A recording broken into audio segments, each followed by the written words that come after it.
Ladies and gentlemen, the President of the United States and the Prime Minister of the State of Israel.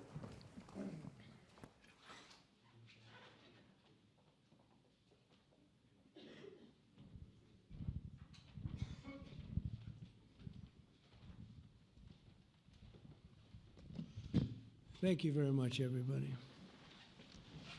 So this is a big, big day, a beautiful day, potentially one of the great days ever in civilization. Things that have been going on for hundreds of years and thousands of years. We're going to, at least we're at a minimum very, very close, and I think we're beyond very close. And I want to thank Bibi for really getting in there and doing a job. We've worked well together, as we have with many other countries, both of us, with many other countries, which is the only way this whole situation gets solved. And I'm not just talking about Gaza. Gaza is one thing, but we're talking about much beyond Gaza. The whole deal, everything getting solved. It's called peace in the Middle East. So today is a historic day for peace, and Prime Minister Netanyahu and I have just concluded an important meeting on many vital issues, including Iran, trade, the expansion of the Abraham Accords, and most importantly, we discussed how to end the war in Gaza, but it's just a part of the bigger picture, which is peace in the Middle East, and let's call it eternal peace in the Middle East. So this is far more than anybody expected, but the level of support that I've had from the nations in the Middle East and surrounding Israel and neighbors of Israel has been incredible, incredible. Every single one of them. This afternoon, after extensive consultation with our friends and partners throughout the region, I'm formally releasing our principles for peace, which people have really liked, I must say. And these are done not just routinely done, these are done with total consideration and working with the nations that we're talking about. All of these nations have made contributions to those suggestions. I want to thank the leaders of many Arab and Muslim nations for their tremendous support in developing the proposal, along with many of our allies in Europe. Europe has been very much involved, and as I was called by many of the European leaders, most of them saying, is this true? Are you really doing peace in the Middle East? This is the most incredible thing we've heard. Some think it's the biggest thing they've ever heard. They called just to find out, was it just a rumor or is it actually done? And then they said, have you spoken to the Arab leaders? Have you spoken to all of the other leaders that we have to get? A lot of people involved in this one. I also want to thank Prime Minister Netanyahu for agreeing to the plan and for trusting that if we work together, we can bring an end to the death and destruction that we've seen for so many years, decades, even centuries, and begin a new chapter of security, peace, and prosperity for the entire region. And I want to just say that my meetings and dialogue that we had with so many countries, Saudi Arabia as an example, the king is a phenomenal person. The Emir of Qatar, he's incredible people. UAE, and that's MBZ and ABZ. We're totally involved. These are the people that we've been dealing with and who've been actually very much involved in this negotiation, giving us ideas, things they can live with, things they can't live with. Pretty complex.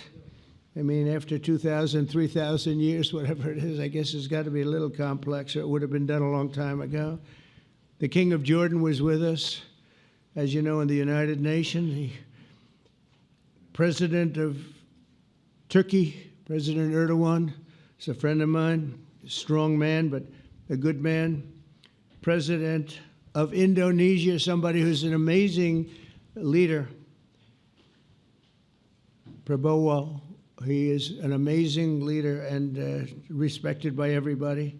He was in the room with us. We were together with most of these people that I'm mentioning. Others were by phone or the next day. The Prime Minister and the Field Marshal of Pakistan, they were with us right from the beginning, incredible. In fact, they just put out a statement that they fully believe in this pact. It just came out just as I was walking around. They said, sir, you have a big notice from the Prime Minister of Pakistan and from the Field Marshal that they back this 100%. President El-Sisi of Egypt, who's terrific. And these are people I've gotten to know over the years. I mean, I would say it started around 2015 and then went into 2016 when the presidency officially began. But I've known him actually for a long time, and they're in many cases really great men. I can't say in all cases, but I will tell you in many cases they're great men and some great women too. They tend to be mostly men, however, I will say that. But if accepted by Hamas, this proposal calls for the release of all remaining hostages immediately, but in no case more than 72 hours. So the hostages are coming back, and I hate even saying this from the standpoint, doesn't sound right, but it is so important to the parents. The bodies of the young men, I believe in almost all cases, the young men are coming back immediately. I met with parents. The parents felt as strongly about getting the body of their dead boy back as they did as though the boy were alive and well. It's so important to them. And it means the immediate end to the war itself, not just Gaza. It's the war itself. Under the plan, Arab and Muslim countries have committed, and in writing in many cases, but I actually would take their word for it. The people I mentioned, I'd take their word for it, to demilitarize Gaza, and that's quickly. Decommission the military capabilities of Hamas and all other terror organizations. Do that immediately. And we're relying on the countries that I named and others to deal with Hamas. And I'm hearing that Hamas wants to get this done too, and that's a good thing. And destroy all terror infrastructure, including the tunnels, weapons of production facilities. They have a lot of production facilities that we're destroying. They'll also help train local police forces in the areas that we're discussing right now, in particular in and around Gaza, working with the new transitional authority in Gaza. All parties will agree on a timeline for Israeli forces to withdraw in phases. They'll be withdrawing in phases. No more shooting, hopefully. As progress is made toward achieving these goals, Arab and Muslim nations need to be allowed the chance to fulfill these commitments of dealing with Hamas. They have to deal with them because they were the one group that we have not dealt with. I haven't dealt with them.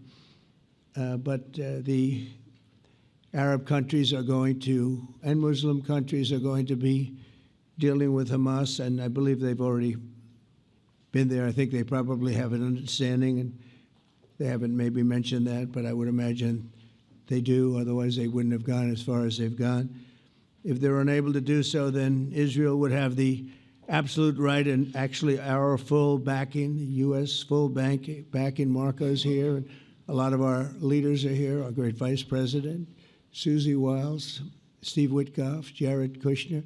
They've been so involved in this process. I don't think anybody else could have done it or even come close. But it's we're right there. We're right there. First time in thousands of years, I think you can probably say, if you really look into it, if you study back, if you're a scholar, you would say thousands of years. Israel would have my full backing to finish the job of destroying the threat of Hamas. But I hope that we're going to have a deal for peace. And if Hamas rejects the deal, which is always possible, they're the only one left. Everyone else has accepted it. But I have a feeling that we're going to have a positive answer. But if not, as you know, Bibi, you'd have our full backing to do what you would have to do. Everyone understands that the ultimate result must be the elimination of any danger posed in the region, and the danger is caused by Hamas. The tyranny of terror has to end, and this is, again, something that we're looking for. This is eternity. This is for forever. To ensure the success of this effort, my plan calls for the creation of a new international oversight body, the Board of Peace, we call it, the Board of Peace, sort of a beautiful name, the Board of Peace, which will be headed, not at my request, believe me, I'm very busy, but we have to make sure this works. The leaders of the Arab world and Israel and everybody involved asked me to do this, so it would be headed by a gentleman known as President Donald J. Trump of the United States. That's what I want, is some extra work to do, but it's so important that I'm willing to do it, and we'll do it right, and we're going to put leaders from other countries on, and leaders that are very distinguished leaders, and we'll have a board, and one of the people that wants to be on the board is the UK former Prime Minister, Tony Blair, good man, very good man, and some others, and they'll be named over the next few days, and it'll be quite the board. Working, everybody wants to be on it now. I don't know if that had anything to do. They named me and everybody else wanted to be on it. I guess they figure, well, he's a soft touch. He'll be easy to deal with. Working with the World Bank and others, it will be responsible for recruiting and training a new government that will be made up of Palestinians along with highly qualified experts from all around the world. Hamas and other terrorist factions will play no role in the board, but they'll play no role in the governance of Gaza at all, directly or indirectly. As you know, thousands of Hamas leaders have been killed and soldiers have been killed. And we can never forget October 7th, but thousands have paid the price for that. And now it's time to get our hostages back and get back to trying to build something that's really great and very important. In our meeting today, Prime Minister Netanyahu was very clear about his opposition to a Palestinian state. And he continuously mentions October 7th, and I understand that. Most people do. And I understand and respect his position on many things, but what he's doing today is so good for Israel. I noticed that they have large crowds gathering in Israel all the time, and they have my name up. They like me for whatever reason, maybe I don't know, but they do like me. But they say two things: please get the hostages back, and please end the war. They've had it. It's had it. So I think it's a very popular thing you do, because he's a warrior. He doesn't know about getting back to a normal way of life, but he is a warrior, and Israel's lucky to have him. But now the people want to get back to peace. They want to get back to normalization in a true sense. Several countries have foolishly recognized the Palestinian state. As you know, some of our European friends, allies, good people, but they're really, I think, doing that because they're very tired of what's going on for so many decades. They've been presidents and prime ministers for years, and during this time, having to do with the Middle East, all they're doing is talking about the same thing over and over. They want to see it get back. And nobody wants that more than me, or I believe Bibi too. But the people of Israel want it. They really want it. They want the hostages back. That includes the probably 32 bodies that we're talking about, 20 people that are living, 32 or so people that are dead, and they want to have peace. So let us not forget how we got here. Hamas was elected by the Palestinian people. Israel withdrew from Gaza thinking they would live in peace. Remember that a long time ago? They withdrew. They said, you take it. This is our contribution to peace. But that didn't work out. That didn't work out. It was the opposite of peace. They pulled away. They let them have it. And I never forgot that, because I said, that doesn't sound like a good deal to me. As a real estate person, I mean, they gave up the ocean, right? Ron, they gave up the ocean. They said, who would do this deal? And it still didn't work out. They were very generous, actually. And they gave up the most magnificent piece of land in many ways in the Middle East, and they said, all we want to do now is have peace, and that request was not honored. Instead of building a better life for the Palestinians, Hamas diverted resources to build over 400 miles of tunnels and terror infrastructure, rocket production facilities, and hid their military command posts and launch sites in hospitals, schools, and mosques. So if you went after them, you'd be after them, and you wouldn't even realize you ended up knocking out a hospital or a school or a mosque. That terrible thing, terrible, terrible way to have to fight. No fight is good, but that's a real bad one. So there are many Palestinians who wish to live in peace. Many. I've seen so many of them, and they have support. And I challenge the Palestinians to take responsibility for their destiny, because that's what we're giving them. We're giving them responsibility for their destiny, fully condemn and prohibit terrorism and earn their way to a brighter future. They don't want the life that they've had. They've had a rough life with Hamas. If the Palestinian Authority does not complete the reforms that I laid out in my vision for peace in 2020, they'll have only themselves to blame. We're giving them an amazing footprint, and they have amazing support from the leaders of the Arab world and the Muslim world, the great leaders. These are great leaders. These are unbelievable leaders that have built great countries and very wealthy countries. What the future holds for the Palestinians, no one really knows, but the plan that we put forward today is focused on ending the war immediately, getting all of our hostages back, getting everything back. Hard to believe when you even say it, and creating conditions for durable Israeli security and Palestinian success. Israeli security is going to be involved. We're going to help you. We'll be there with you in terms of helping with security. We want to make sure it works. We just want to make sure it works. There shouldn't be a shot fired. Now, there will be, I guess, because that's the way it seems to be, but there shouldn't have to be within a few days. There shouldn't have to be a shot fired. Maybe for eternity. Wouldn't that be nice? I hope it's true. I can tell you the leadership of that region feels that there's a good chance of it being true. So this will lead to this agreement that we're talking about will lead to a sustainable long-term peace. No president in history has been a greater friend of the state of Israel than I have, in addition to negotiating the Abraham Accords. I like to say it that way because the real people, that's what they call Abraham. I would say Abraham, but it's so much nicer when you say Abraham. So much more elegant. But the Abraham Accords are amazing. Jared, you did that along with your group of geniuses, and nobody thought that could be done. We have 4 countries, and Sleepy Joe Biden didn't do a thing. He didn't even know what the hell they were. He should have had them fold up. But I think this will also lead to packing them. And who knows, maybe even Iran can get in there. I hope, we hope we're going to be able to get along with Iran. I think they're going to be open to it. I really believe that.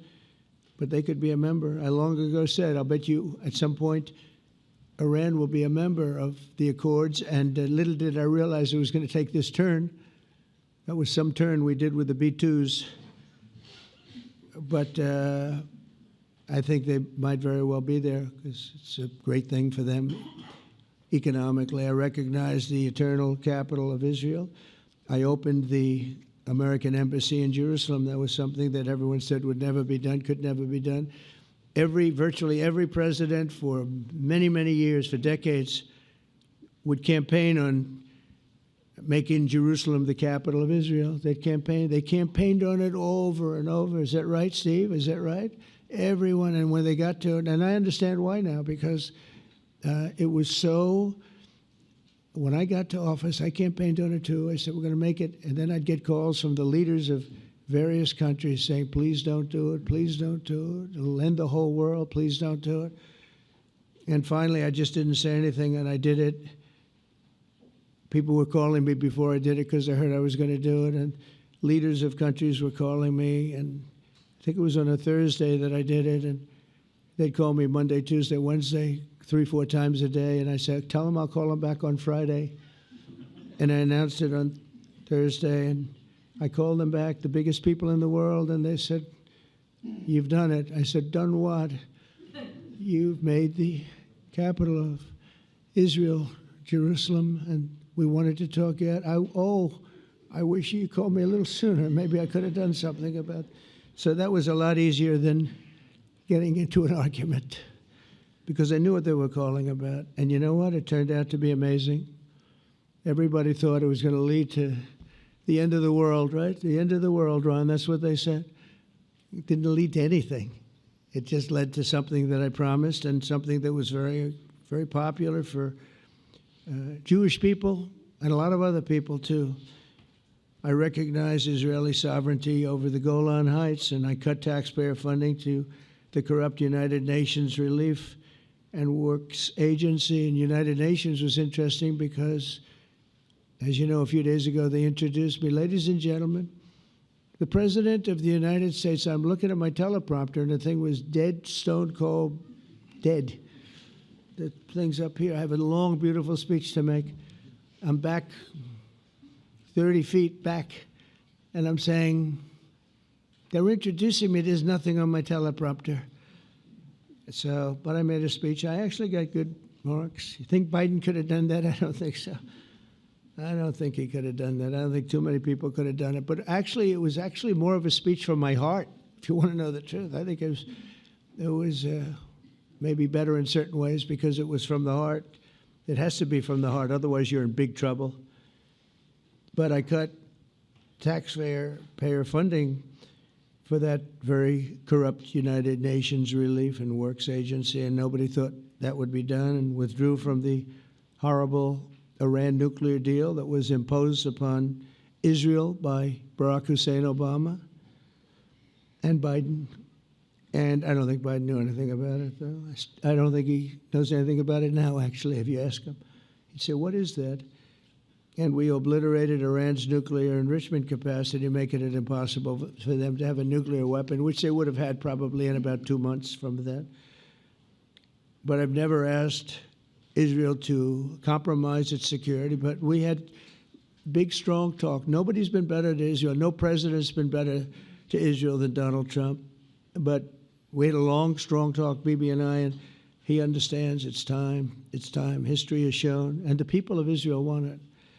And the people of the Middle East want it. The people of enemies of Israel want it. But they don't have really too many enemies right now. And you know what? Many countries have gained great respect for Israel, for the way they fight, for the job they do, including me. I had respect anyway, but they gained respect. History has shown us that those who have relations with Israel have thrived, while those who have devoted resources and attention toward the destruction and even annihilation of Israel have languished. They haven't done well. Israel is not going anywhere. They're going to coexist with other people and countries in the region, from Syria to Lebanon to Saudi Arabia. The promise of a new Middle East is so clearly within our reach. This is the closest we've ever come to real peace, not fake peace, not political fool's peace. If we can get this difficult problem solved, the opportunities for all within that vast region of this world, it's a vast region, it's unlimited. The Abraham Accords show that all countries are better off when they communicate and work together and embrace new opportunities. I hope Jared and Steve and Susie and Marco and JD, we have great people. I hope you guys are going to work very hard to get these other countries in, because now they have no excuse. There's no longer an excuse. They were somewhere hesitant. And I tell you, the 4 countries that went in, I give them tremendous credit, and it's worked out incredibly well for them. In the same spirit, I'm pleased to report that earlier today we took another important step toward greater understanding in the region. A short time ago, we had a historic phone call in the Oval Office with Prime Minister Tani, who's really a great, great person. So we had a great talk, and I was on the phone, and Bibi was talking. Prime Minister Al Thani was of Qatar, was the They really had a heart-to-heart conversation. It was a great conversation, I thought. It was productive. It was everything that you need to have something turn out to be successful. And I want to thank Bibi, and I want to thank the Prime Minister. It was fantastic. We agreed to launch a formal trilateral mechanism between Israel, Qatar, and the United States to begin a dialogue to enhance mutual security, correct misperceptions, and avoid future misgivings. And I want to thank Qatar, its leadership, and the Emir. He's a fantastic person. I think, you know, I'm going to be his public relations man because I know him differently than a lot of people know him. But he wants peace. He wants to see peace. And its people, and they really acknowledge the critical role that they've played as mediator. And again, we're not quite finished. We have to get Hamas, but I think they're going to be able to do that. So now it's time for Hamas to accept the terms of the plan that we've put forward today. And again, this is a different Hamas than we were dealing with because I guess over 20,000 have been killed. Their leadership has been killed 3 times over.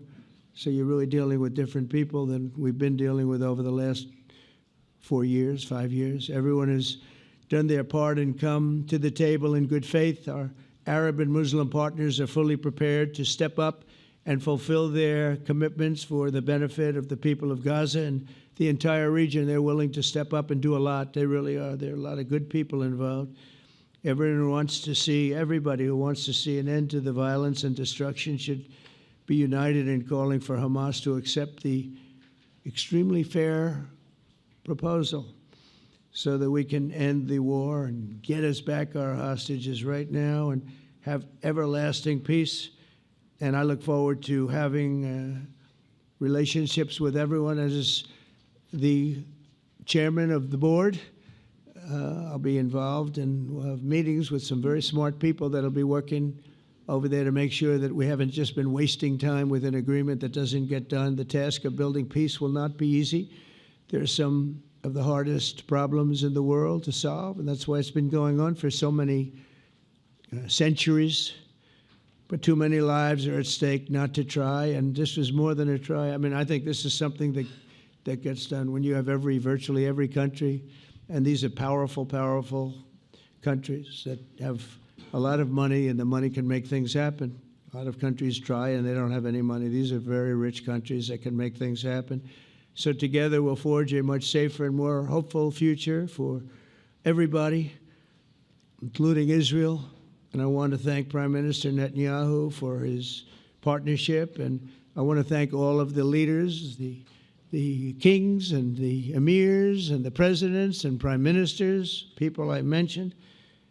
And they've been absolutely fantastic to work with. And it's just happened very quickly. It's happened from a couple of weeks before I had a couple of meetings, but a couple of weeks before we went to the United Nations, and we had some incredible meetings. It all came to place. It all took place, and everybody wanted to be a part of it. I don't have anybody that's saying we don't want anything to do with it. It's just the opposite.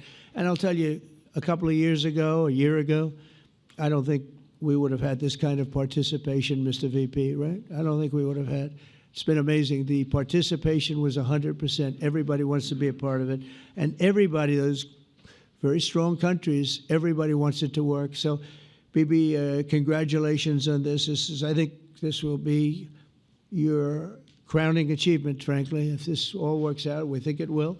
It's going to be your crowning achievement. And I want to thank you very much for being here. Thank you. Please. Thank you. Thank you. Mr. President,